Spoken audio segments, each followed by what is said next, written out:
A TV Grão-Pará apresenta Agora é com Matoso.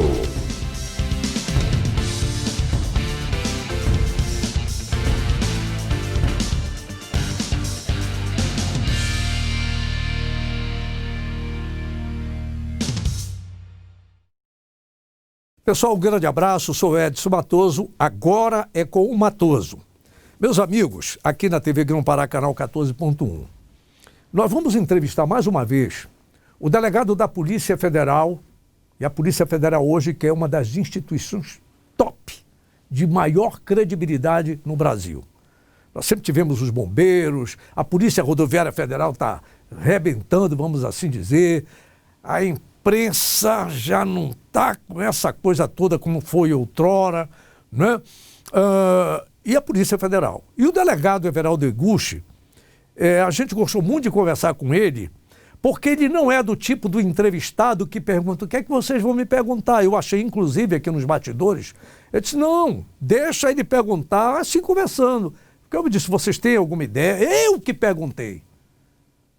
Ele ainda virou e disse, não, eu gosto de fazer assim, mais livre. Pergunta. Quem não deve, não teme. Quem não deve, não teme. Candidato, pré-candidato, governante político. Aquele que pede para o jornalista, a não ser que o jornalista seja leviano e queira vamos dizer assim, tratar de uma forma amolecada. Mas se for dentro do contexto, não tem porquê ser moleque e nem o entrevistado ter medo, né? Muito bem, então, mas antes da conversa sobre não venda o seu voto, é bom dizer o seguinte, quem vende o voto pode ir para a cadeia. Quem compra o voto, que é o candidato corrupto que compra voto, esse aí nem sempre vai para a cadeia. Porque ele tem todo dinheiro para comprar voto, que ele também tem dinheiro para ficar solto. Né? Isso aí é uma outra questão que, quem sabe, só que tem muita gente que está presa. E tem gente ainda que vai ser visitada pela polícia, principalmente pela Polícia Federal. E aí, eu queria, antes dessa conversa com o delegado da Polícia Federal, Eguchi, dizer duas coisas aqui. Eleições para Belém, para Ananindeua. Pergunta uma, Matoso, tu achas que o Simão Jatene vem candidato ao governo do estado? Eu digo, aliás, a prefeitura de Belém, eu não sei, o nome dele está aí, né? Ele, Edmilson, não sei se o Edmilson vai mesmo, Orlando Reis, Priante, não sei, né? Aí um outro virou e disse, o Jatene não vem, rapaz, o Jatene não vai se desgastar agora, né? Ele tem descansar, essa coisa toda, quem sabe ele pode voltar ao governo, candidato ao governo do estado. Inclusive, da história do Abelardo Santos, a história do Hospital Regional de Castanhal, do novo Hospital Regional de Santarém, essa questão da cadeia, aí deixa eles debaterem, não sei, vamos aguardar. E o de Ananindeua, o doutor Daniel vem, aí eu disse assim, rapaz, eu vou repetir o que eu disse dentro dos primeiros programas, na época quando eu estava com o Kizan aqui, só eu vendo. Mas como, rapaz? Doutor Daniel, prefeito de Ananindeua, acordo com o Helder, só eu vendo. Mas por quê, meu amigo? O Helder é o chefe do Poder Executivo, certo? Certo. Tem o presidente do Tribunal de Justiça, é o Poder Judiciário, certo? Certo. E o que é o doutor Daniel? Chefe do Poder Legislativo, com o deputado mais votado do Pará. Tá certo? Com recursos próprios para administrar o Poder Legislativo. Vocês acham que ele vai largar assim? Aí eu lembro quando estava lá o Luiz Otávio, que também se elegeu ao Senado, o Mário Couto também se elegeu ao Senado, o Márcio Miranda, porque também tinha mais gente que já estava com o Helder lá em redor do Márcio Miranda do que a favor dele, né? Então, o fato é que a candidatura do doutor Daniel à prefeitura de Ananindeua, vou repetir, só eu vendo. Acho muito difícil ele largar o poder legislativo. E outra coisa, eu sondei alguns amigos, companheiros de imprensa, porque hoje a gente tem que tomar muito cuidado com as notícias que a gente dá, sobre um site, né, para a web. E eu vi em um grupo de amigos de muito tempo, de escola, de igreja, sobre uma notícia que saiu esse final de semana, que diz o seguinte, conforme mostramos ontem, o jornal Diário do Pará, pertencente ao governador Helder Barbalho, estampou com letras garrafais, Pode procurar, Pará Web. Mas está espalhado isso aí, né? O Instagram do Bolsonaro, que eu nem tinha, passei até agora. Eu fui atrás da informação para dar a notícia direitinha. Então diz aqui Pará Web. O jornal Diário estampou com letras garrafais na manchete de domingo que o Pará enfrenta a pandemia sem a ajuda do governo federal. Chegou ao conhecimento do presidente da República. Aí o pau torou na casa de Noca. O presidente da República divulgou no seu Instagram, e aí, pessoal do Helder, vão lá com o Bolsonaro. Tá aqui. E olha que eu fui com várias fontes. Isso é do Instagram do presidente da República. Já foi repassado para governo e municípios do Pará mais de 2 bilhões de reais. Aí diz assim, também foram disponibilizados máscaras, 2 bilhões e tarará, álcool gel, 15.675 litros, testes RT, esses testes rápidos, 430.280, o governo federal, o governo do Bolsonaro mandando para cá. Cloroquina, 430 mil comprimidos, que mais? Leitos total liberados, 1.017, respiradores, 406, médicos enviados para cá, mais de 800. Aí diz mais ainda o Bolsonaro, atendendo ao clamor de caminhoneiros e moradores de Altamira e Anapu, o ministro capitão Tarcísio anunciou a construção da ponte Xingu, sobre o rio Xingu, na BR-230, Transamazônica. Vocês podem ver aí, mostra essa foto aí. Bem, quem quiser pedir direito de resposta, vai lá com o Bolsonaro, com o presidente da República. Está aqui, está no Instagram dele publicamente. Portanto, o governo federal mandou 2 bilhões para cá e mais esse bocado de coisa. É injusto se dizer. É por isso que eu digo o seguinte, vamos ficar no meio termo aqui. O Helder fez? Fez. O Bolsonaro fez? Fez. Não vamos enganar o povo, pô. Bom, eu fiz a entrevista com o delegado da Polícia Federal, Eguchi, que inclusive, no final, eu faço a pergunta. O senhor é ou não é pré-candidato? Acompanhe aí. Conversa puxa conversa. E nesse Conversa puxa conversa, aqui dentro do Agora é com Matoso, mais uma vez eu tenho a satisfação de encontrar o delegado da Polícia Federal, doutor Everaldo Eguchi. Tudo bom? Tudo bem. Obrigado pelo convite novamente. Fico muito honrado em participar desse programa que tem uma audiência surpreendente.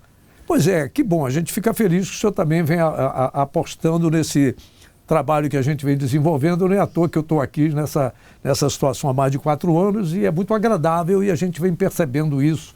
Até em lugares onde a gente acha que ninguém vai ver a gente, até de máscara. Olha, Matoso! Olha, agora é com Matoso, mas eu estou de máscara. Já não é porque o teu cabelo já está branco. Mas tá bom. Nesse Conversa Puxa Conversa, está vindo a eleição aí, está definido já o calendário, né? Tem que falar de política, amigo. Eu não gosto de política. É por isso que a política está cheia de ladrão, de corrupto, de oportunista, desviando dinheiro público, porque os que dizem que não gostam de política facilitam a vida desses aí. Eu estou errado? Não, é verdade. E eu sempre falo o seguinte, para vocês que não gostam de política, não adianta não se envolver, porque na cadeira de vereador, de prefeito, deputado, senador, governador, presidente, vai sentar um político. E esse político vai ser eleito por aqueles que estão se envolvendo na política. Então, quem não se envolve não pode cobrar depois, porque ele não trabalhou para botar um candidato honesto naquela cadeira. E ele tem que se envolver na política para escolher a melhor opção para administrar sua cidade, seu estado ou seu país. Eu conversar com um homem da envergadura do delegado da Polícia Federal, um homem que tem uma característica internacional de atuação, na medida até que ele foi da Interpol, representando o Brasil. E para nosso orgulho, o Pará daqui sai muita coisa boa também. Muita gente só fala de coisa ruim, mas tem muita coisa boa que a gente precisa contagiar com a divulgação dessa coisa boa. Não querendo dar um advogado de diabo aqui lhe provocar. Eu não preciso de política, eu não estou nem aí. Tem gente que diz isso. Você acha que... Eu entrei na política justamente porque eu pensava assim, eu já fui assim um dia. Eu achava que não deveria me envolver na política, inclusive por causa da minha função como delegado de Polícia Federal, eu achava que não deveria me envolver. E há 2 anos atrás, eu tive um estalo que me disse o seguinte: você é culpado pela situação do nosso país, porque você não está ajudando a escolher os políticos corretos para administrarem nosso país, nosso estado ou nossa cidade. E nós que estamos nos envolvendo na política agora, nós temos consciência de que as pessoas de bem têm que se envolverem também, porque são elas que vão eleger os nossos governantes. Não são aquelas que ficam de fora da política e que no último dia da eleição junta no chão um santinho para votar no mais bonito ou no que está na frente. Não é assim que se escolhe um político. Nós temos que pesquisar a vida dele, nós temos que verificar as propostas que ele tem para depois definir qual vai ser nosso candidato. É assim que o país vai melhorar. Eu quero só dizer o seguinte, isso é só um preâmbulo para o verdadeiro motivo dessa entrevista de hoje, que é o Não Venda o Seu Voto, uma campanha que ele lançou numa live com um grupo de cientistas políticos e outros pensadores num país, num estado e numa cidade mais sérios, tá? Vou seguir essa linha de raciocínio. Não tem, em termos, ou aparentemente não teria nada a ver com o senhor, porque a questão é de Constituição, de Código Civil, de lei de trânsito, não sei o quê. Nós acabamos de ter aqui em Belém do Pará. E antes de eu vir para essa conversa com o delegado da Polícia Federal, Everaldo Augusto, o trânsito parou ali na angostura com a Duque de Caxias, com guarda municipal, deixando passar um enterro. Sabe de quem? Chegou até me arrepio. De uma queridíssima pessoa fantástica de vários setores. A cantora Cleide Alves, né? Cleide Moraes, desculpa. Cleide Moraes. Eu até me emocionei um pouco aqui, porque a gente vê como é que barbaramente uma pessoa é assassinada. Porque isso é assassinato. Isso é homicídio.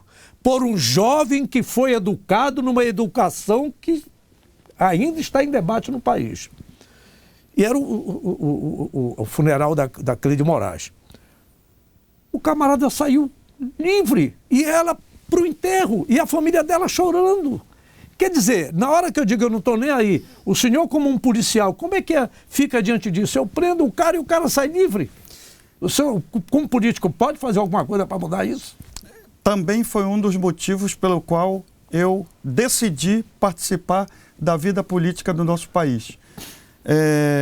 Eu sempre comento que na Constituição fala que não existe pena de morte ou pena de prisão perpétua, mas existe. Nós estamos vendo aí um exemplo. A nossa querida Cleide Moraes foi enterrada, sofreu uma pena de morte e também uma pena de prisão perpétua, porque ela nunca mais vai sair do cemitério. E o autor que estava embriagado, confirmou que tinha bebido, que estava embriagado, nem sequer foi preso. Por quê? Porque nossas leis são muito brandas, são muito benevolentes com quem comete crime, principalmente crime de colarinho branco. Esse é um exemplo de crime onde a lei é benevolente. Mas no crime de colarinho branco, a sensação de impunidade é muito pior. E foi um dos motivos que me fez entrar na política.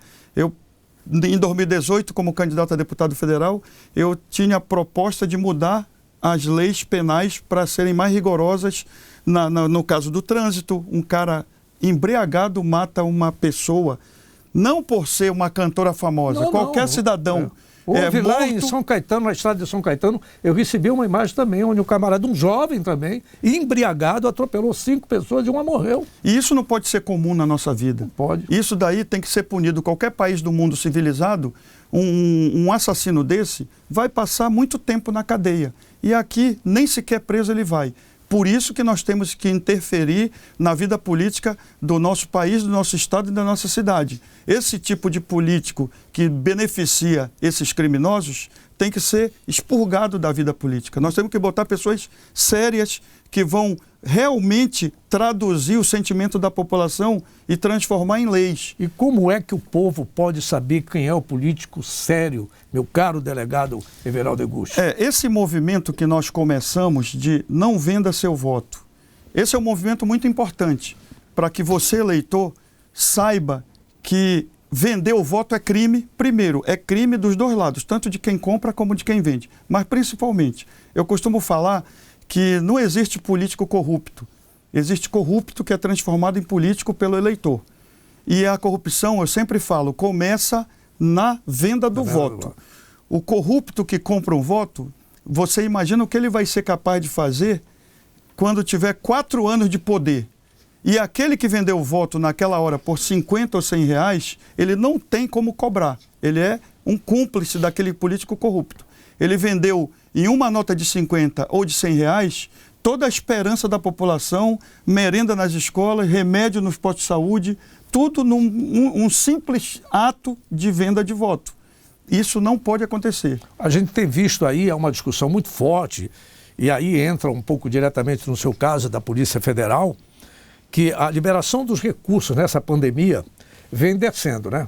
O governo federal libera para o governo do estado, que vai espalhando para os municípios, e a gente tem visto verdadeiros absurdos. Mas a Polícia Federal está em cima disso aí. Como é que o prefeito não teria condição, no seu conhecimento, com a autoridade que o senhor tem na sua vida pública, de um homem concursado, que tem uma experiência internacional, a gente pode dizer um caboclo nosso, e quando eu digo caboclo, eu sou de Capanema, eu sou caboclo também. Eu não sou alemão, eu não sou finlandês, eu sou capanemense, aqui do Nordeste do Pará. Se depara com uma situação dessa, quer dizer, o prefeito não sabe como é que esse dinheiro sai, não? Para ter que a Polícia Federal ir depor lá, através de denúncia do Ministério Público. Eu também sou caboclo de Tomé-Açu. Pois é, por isso que eu estou falando, um caboclo de Tomé-Açu. Sou de Tomé-Açu, com muito orgulho, mas tudo é corrupção. O dinheiro sai do governo federal, desce para os estados, desce para a prefeitura. Quando tem que chegar onde deveria chegar 100%, às vezes chega a menos de 50%, que vai pelo ralo da corrupção.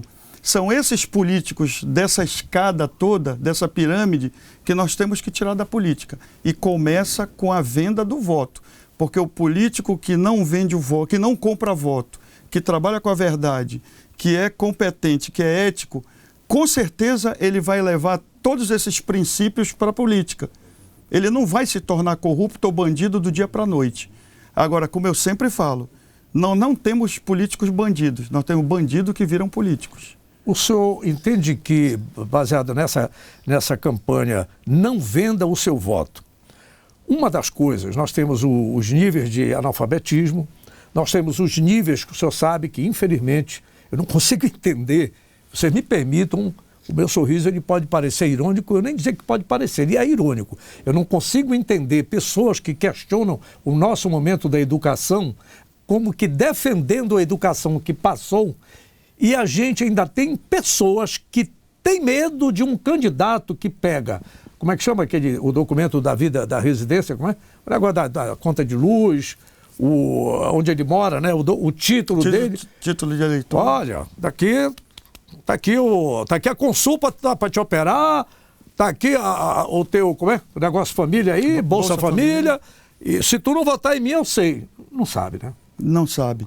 É isso que o eleitor tem que ter ciência. Porque as pessoas têm medo. Tem medo. Quando ela entrega o número do título ou a cópia do título para aquele corrupto que quer ser político, é tipo ele faz uma extorsão política. Ele diz, se você não votar em mim, eu vou saber em quem você vai votar. E o eleitor se sente intimidado, ameaçado. Mas isso é impossível de saber. Eu digo com toda a experiência de policial federal, que trabalhou em dezenas de eleições, é impossível identificar na máquina em quem o eleitor votou.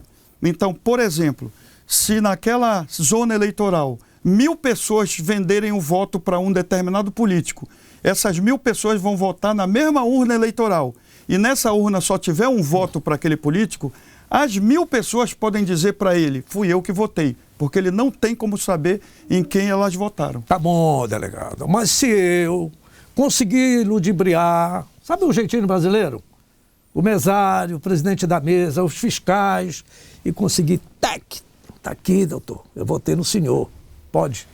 Então, inclusive, fotografar o seu voto é crime. Já é crime. Já é um crime. Mas ele pode botar a figura daquele político, aquele corrupto que quer ser político, tira a foto, depois ele cancela e vota na pessoa que ele quer. Porque ele tem que confirmar, né? Porque tem que confirmar. E na confirmação não aparece mais a foto do político. Então aquela foto é anterior à confirmação. Ele pode tirar foto, depois cancela, bota o número do político que ele realmente quer votar, que seja uma pessoa honesta, de preferência, e confirma. Agora, é um crime que ele está fazendo ao tirar foto do seu suposto voto. Na verdade, a própria orientação, né, dos fiscais, eles já deixam, olha, deixa aqui o celular e tal. Se o camarada levar, ainda não tem nenhum dispositivo que aponte que eu cheguei com algum equipamento, alguma ferramenta que eu possa filmar, né? Não tem nenhuma... Aí está a questão da ética, da moral, senão eu sou tão corrupto. Aliás, eu vou eleger um corrupto que eu também sou. Exatamente. É um negócio meio pesado, tem que dizer. É claro que não é bem assim, que tem muita gente que tem a questão da boa vontade e do desconhecimento. Eu lhe confesso que eu tinha esquecido essa história do... Confirma, eu tinha até esquecido. Quer dizer, você tira a foto, no caso de tirar, não é para tirar.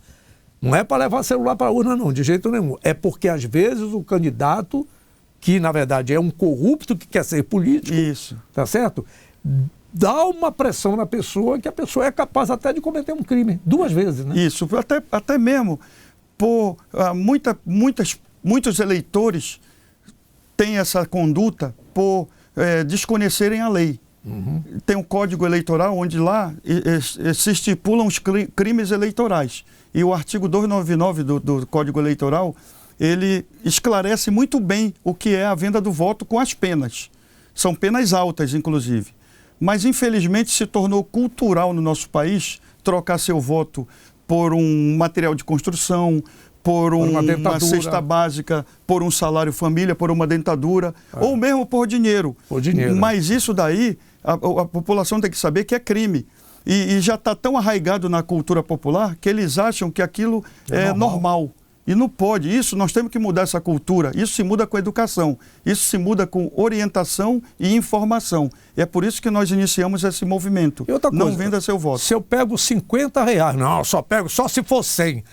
Pois é, eu vou passar 4 anos sem ter remédio no posto, sem o médico ir, sem ter um agente de saúde. Eu não vou nem falar escola de qualidade. Eu já estou falando só na saúde, depois a gente pode falar na escola. Quer dizer, na hora que eu pego essa propina eleitoreira, eu estou me candidatando a ser um dos responsáveis pela educação ruim, pela saúde ruim. Cúmplice. Mas isso daí... Porque o político eleito, ou o corrupto que se elegeu político, claro que toda regra é exceção, ele vai nomear os seus peixes para aqueles lugares. Com certeza. E nós falamos o seguinte nessa campanha. O voto vendido tem um preço e tem um valor, que são diferentes. O preço do voto é aquela cédula que ele recebe de 50 ou R$100 no dia da eleição. Mas o valor do voto repercute por 4 anos. É uma creche que não vai ter no seu bairro, é um posto de saúde sem remédio, sem médico, é o alagamento que acontece todo ano, é o lixo na rua. Então, isso é o valor da venda do voto. Mas o preço é uma cédula de 50 ou R$100 no dia da eleição. Quer ver uma coisa, uma venda que eu ando vendo? Eu tenho recebido o pessoal do Alto Cumaru, meu caro Edilberto, eu não vou mostrar hoje, mas eu recebi um material de lá e disse, Matoso, eu pago, já para terminar, vamos lá, eu pago, como é que chama? Iluminação pública. E a empresa que fornece energia já disse, a taxa de iluminação pública, a empresa só recebe e repassa para a prefeitura. Agora o cara está oferecendo, olha, eu vou acender a sua lâmpada. O cara passa 21 anos pagando a taxa de iluminação pública. E isso é com o prefeito. Inclusive... E muita gente se queixa. Inclusive, nessa semana passada, nós estivemos em Mosqueiro com o seu Pedro Paulo, lá na rua Pedreirense, que inclusive falou que conhece você, de passados no futebol. E nós vimos o estado da rua dele. Uma rua que tem dezenas de anos, ele fala que nunca ocorreu nenhum tipo de presença do poder público. Uma rua sem saneamento, sem calçada, sem recolhimento de lixo, sem água, sem esgoto. Então, esse é o valor do voto. Esse é o valor do voto vendido. Pois é, eu queria...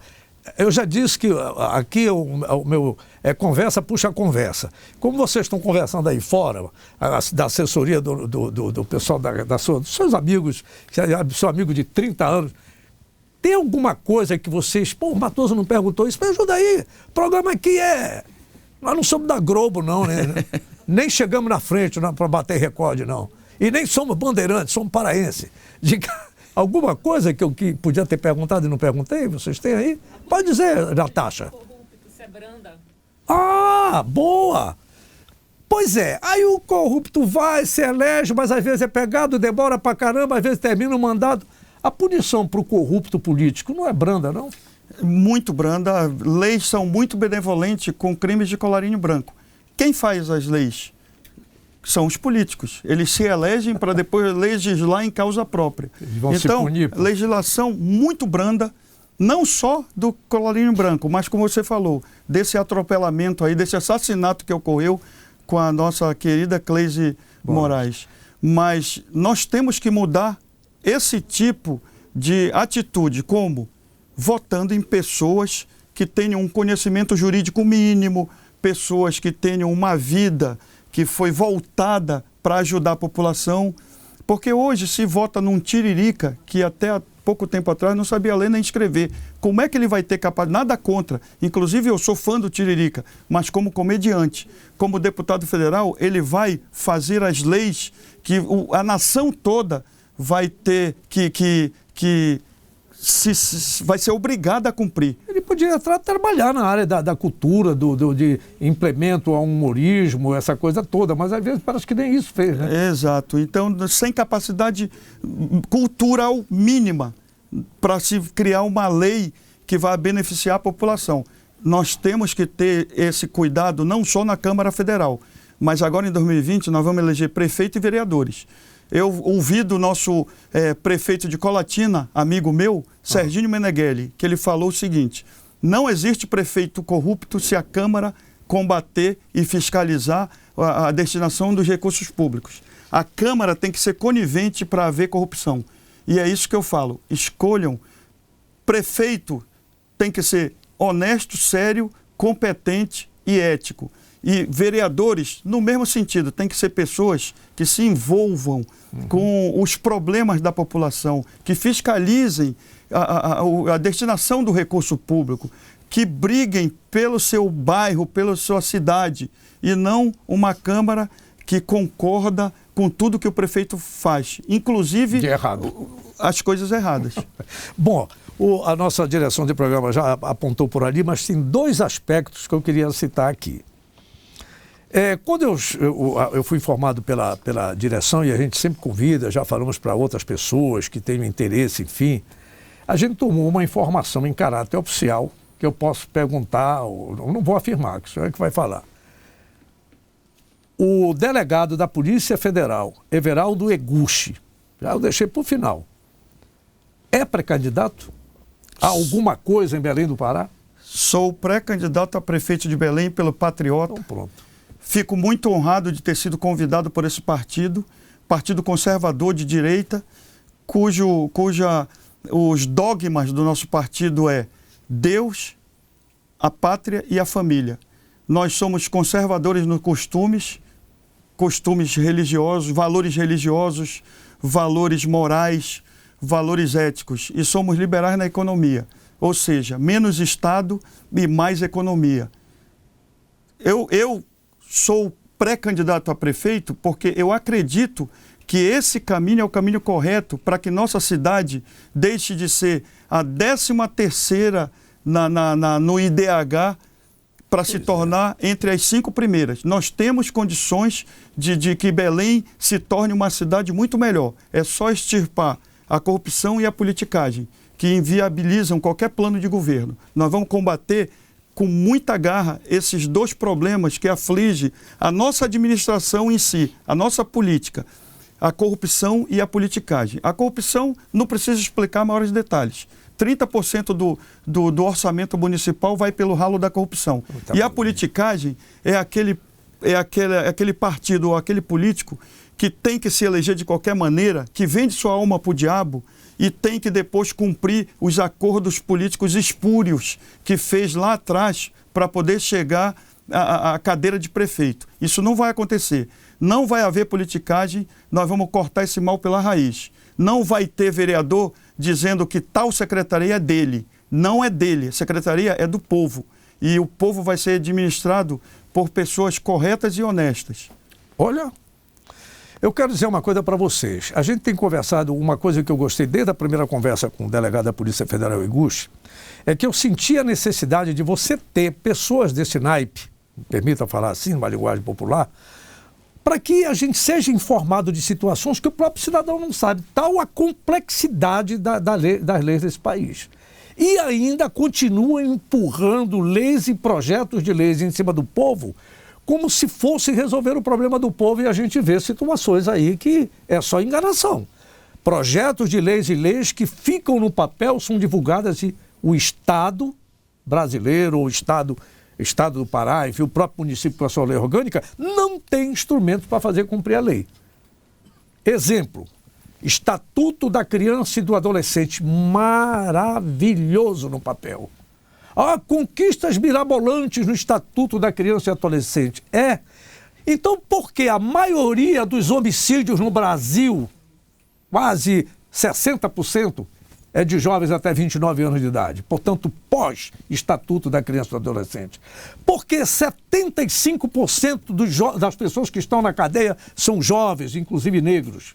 Que diacho de proteção foi essa que nós tivemos? Então, são coisas assim que às vezes me deixam baratinados. E eu vi a possibilidade de ter um homem da sua estipe para a gente ir, sempre que possível, conversando sobre. Tomara que a gente sempre tenha essa oportunidade.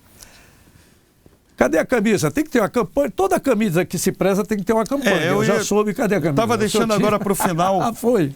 Eu vi ele mostrar de lá. Esse movimento, Não Venda Seu Voto, é um movimento que a gente vai começar a ir para as ruas para fazer adesivagem, para distribuir alguns brindes, para mostrar para a população o mal que é a venda do voto. E para iniciar essa campanha, nós confeccionamos essa camisa, que é um presente para você.